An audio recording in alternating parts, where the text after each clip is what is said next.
isso agora me trouxe, eu não sei se tem muito a ver com a nossa discussão, mas assim, essa questão da criptografia e dos dados de ponta a ponta, eu não sei se vocês já viram que nós já tivemos, acho que, problema nos Estados Unidos, até a questão, acho que, do FBI, de pedir quebra de sigilo de conversa, e eles não negam, e vira uma discussão muito grande. Há alguns anos atrás, talvez não mais 15 ou 20 anos, vocês são da informática, vocês não sei se têm idade para se lembrar do Napster, que era um programa de troca de arquivos. E tinha o Napster, e na sequência do Napster apareceu um outro programa, que, se eu não me engano, era Madster o nome. E o Metallica entrou com ação contra esse Madster, e a desculpa do programa, da plataforma, que é uma desculpa que eu vejo que é possível ser utilizada pelo próprio WhatsApp, é que assim, o Madster, ele estava compartilhando, as pessoas compartilhavam um produto protegido por direito autoral, que eram as músicas.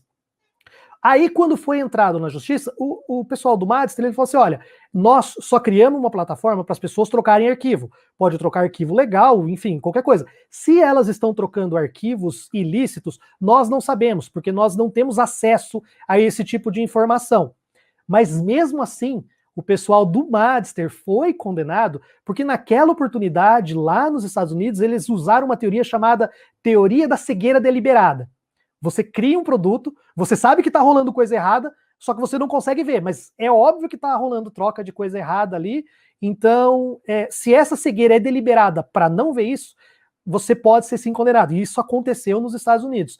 Então nós estamos falando de plataformas que criptografam os dados, mas o que acontece dentro dessa plataforma, e aí a gente sabe, porque pode ser um meio de cometimento de vários crimes, começar com as simples extorsões, golpe de WhatsApp, até mesmo casos de, por exemplo, transmissão de conteúdo pornográfico infantil, essas coisas assim. Então, você tem uma ferramenta que pode ser utilizado para fins escusos, né? Então, isso também vai gerar um debate, e eu acho que esse debate vai continuar existindo por muito tempo, se é a validade ou não, até que ponto nós temos o direito a ter essa privacidade com criptografia, se essa criptografia pode ser quebrada, por exemplo, com uma decisão judicial ou não. Então, são várias coisas que, isso daí daria uma discussão de dias.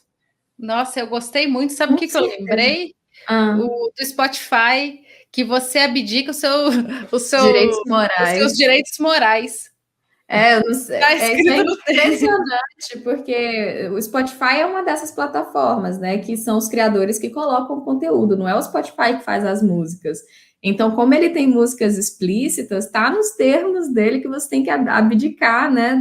Dos seus direitos morais, que você não pode entrar com uma ação de danos morais por causa de uma música do WhatsApp, né? O que a gente ficou pensando muito foi por causa de podcast, né? Porque... E aí, e os conteúdos do podcast, será que podem entrar também nessa questão? Eu sei que lá tá falando que você não pode processar o Spotify se você não gostou do que você ouviu. Sim. Acho que na Europa teve aquela, que acho que até foi bastante comentado com o pessoal, que teve uma alteração nessa questão dos servidores, né, de você responsabilizar juridicamente também os provedores, por exemplo, o YouTube, o Spotify e tal. Então isso também é uma outra questão que entra. Até que ponto...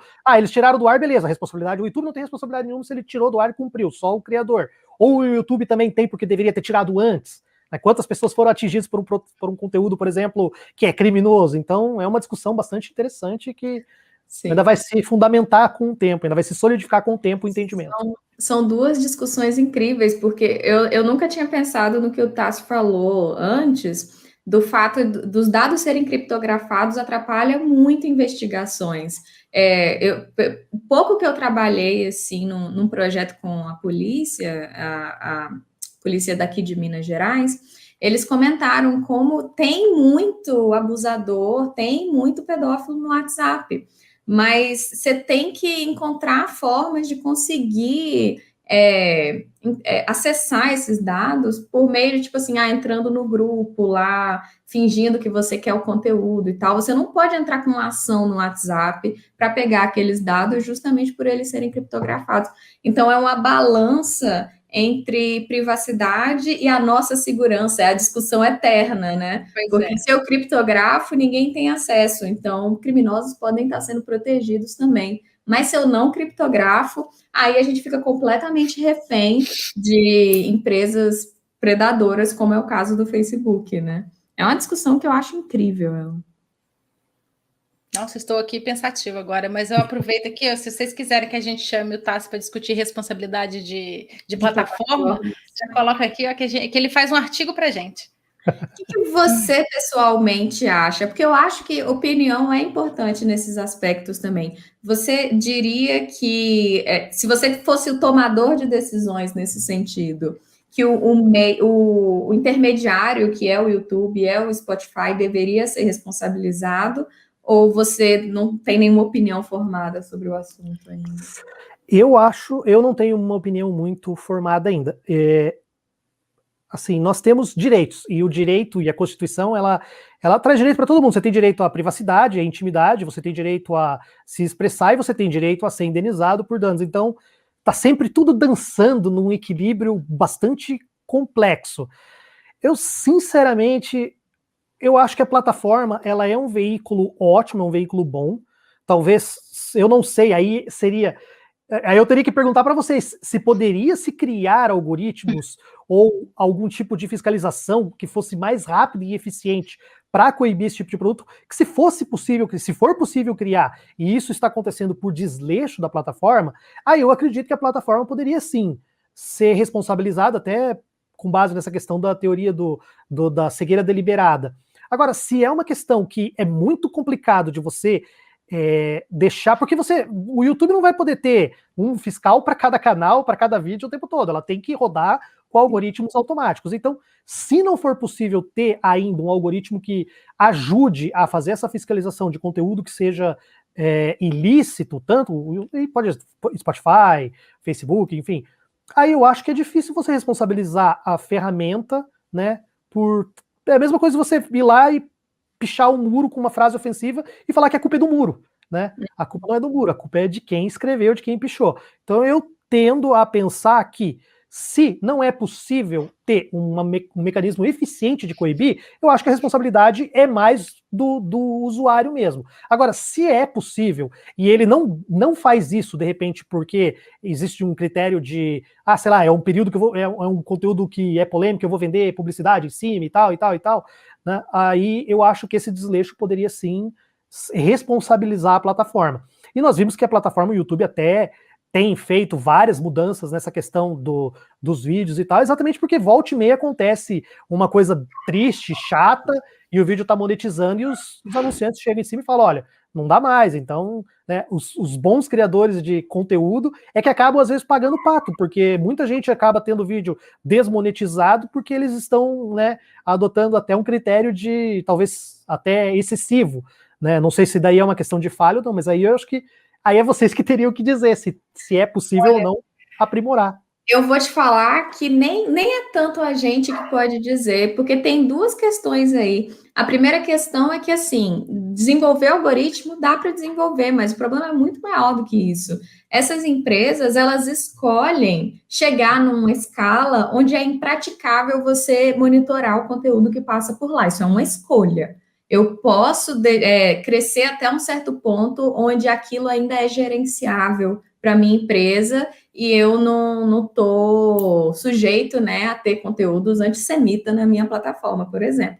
Agora, o que aconteceu quando estourou as fake news? O próprio Facebook colocou em mais de 70 países equipes para monitorar manualmente as fake news mais gritantes, né, do país no momento, para fazer essa mistura de algoritmo e entrada manual do que tem que ser, do que tem que tomar cuidado na plataforma.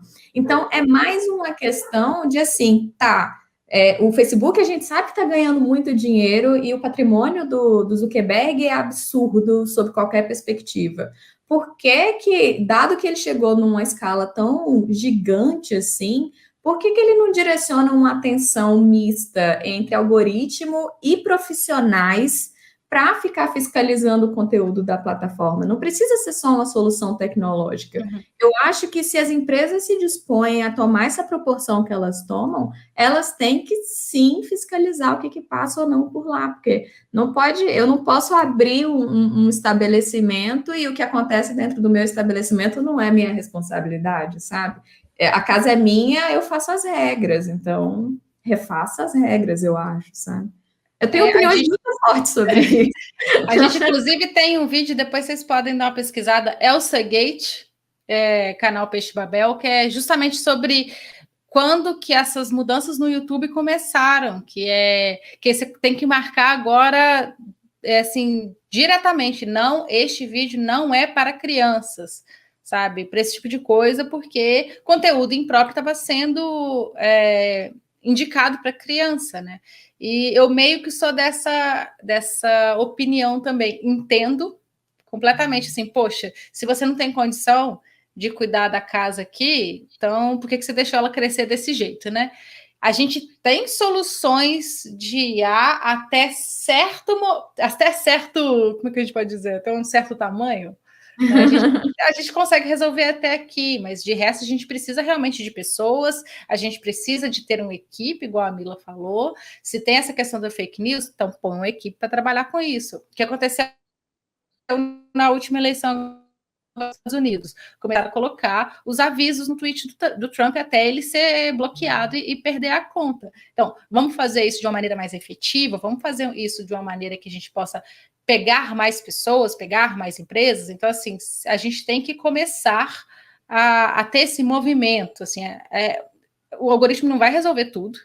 Então, a gente ainda precisa de pessoas, até dependendo do tipo de conteúdo, né? Essas coisas bem...